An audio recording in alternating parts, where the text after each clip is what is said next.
আসসালামু আলাইকুম রহমতুল্লাহি ওয়া বারাকাতুহু।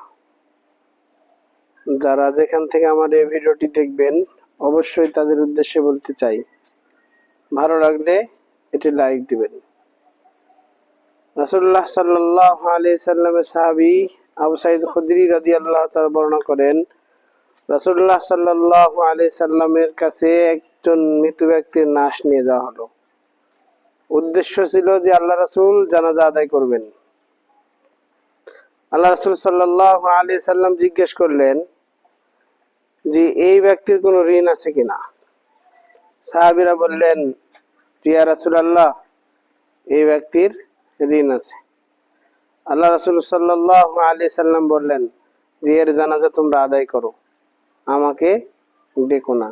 প্রিয় ভাই ও বোন, যারা আমরা এই ভিডিওটি দেখছি, অবশ্যই আমরা আমাদের বিবেক দিয়ে কথাটি নিজেদের ভিতর চিন্তা ফিকির করব। যদি কোনো ব্যক্তির ঋণ থাকে, আল্লাহ রাব্বুল আলামিন তার এই ঋণ এর গুনাহ মাফ করবেন না। কেননা রাসূলুল্লাহ সাল্লাল্লাহু আলাইহি সাল্লামের আরেকটি হাদিস আছে যে একজন শহীদের সমস্ত গুনাহ আল্লাহ রাব্বুল আলামিন মাফ করে দেন, কিন্তু ঋণের গুনাহ মাফ করেন না। প্রিয় ভাই ও বোন, অনেক মানুষ আমরা এনজিও থেকে লোন নিই, আমরা ঋণ করি, একে অপরের থেকে ধার নিই, দোকানে বাকি রেখে মারা যায়। যদিও আত্মীয় স্বজনরা আমাদের জানাজার সময় বলে যে ঋণ থাকলে আপনারা বলবেন, আমরা পরিশোধ করে দিব, কিন্তু দাফন শেষে কেউ তার পরিশোধ করে না।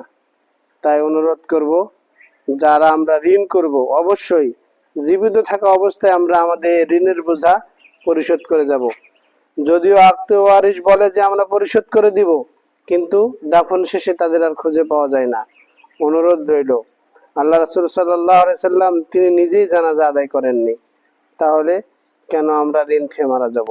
প্রিয় ভাই ও বোন, আমরা বিভিন্ন জায়গায় থেকে ঋণ করি, অবশ্যই এই ঋণ পরিশোধ করে আল্লাহর কাছে ক্ষমা চাইব।